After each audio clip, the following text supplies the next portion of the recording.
Hi dear children, in this class I am going to teach you English course book. Now open to page number 1, lesson number 1. Lesson number 1 is David's story. Now we'll learn who was David. What does the story tell? In this lesson we know that the author received the call at 7 o'clock on Saturday morning from David's father, telling that David had passed away the previous night. The narrator was feeling numb with pain, and her mother consoled her while she cried softly. David was the author's best friend. Who was David? David was the author's best friend. He studied in the school the author had joined in the 10th class. On the first day of the school, he found a place for her to sit when she couldn't find a place to sit in the packed classroom. From that very day, he became her best friend. David had been diagnosed with HIV, a fatal disease that would destroy his immune system and eventually progress to AIDS and death. David's story is one of courage because he refused to give up. Though he was diagnosed with HIV, he did not quit his football team. He played the game despite the pain, enduring many hospitalizations. The author had many questions she wanted to ask him about his illness. One morning, during one of her visits to the hospital, David told her that how he had contracted the fatal disease, telling that he had gone to his grandparents' home for the summer holidays.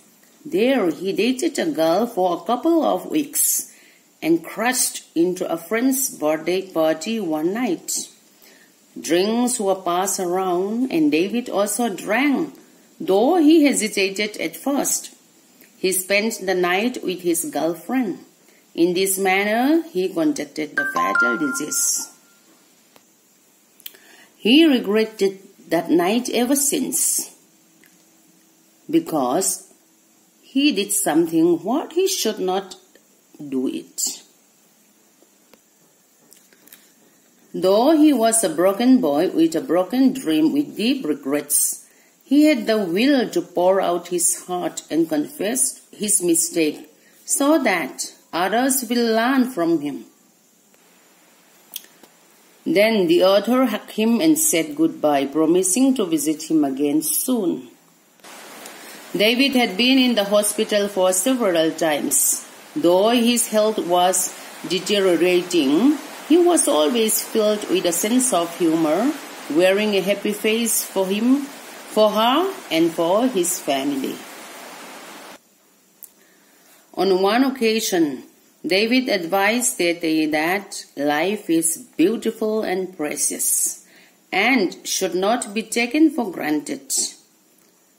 We can love ourselves by realizing that there is only one life and no one can give us a second chance. It is precious. Therefore, we should respect it and take good care of it. Towards the end of his life, he was admitted to a nursing home. The narrator visited him often, and he would also still greet her happily. David wanted Tete to learn from him what he had mistaken, telling that having a good time and enjoying life does not mean putting her life at risk. And the narrator, Tete, also promised that she will value her life and know that it is precious. She would always weigh her decision. She would not be afraid to say no to friends, pressurizing her to do things she knew she should not be doing.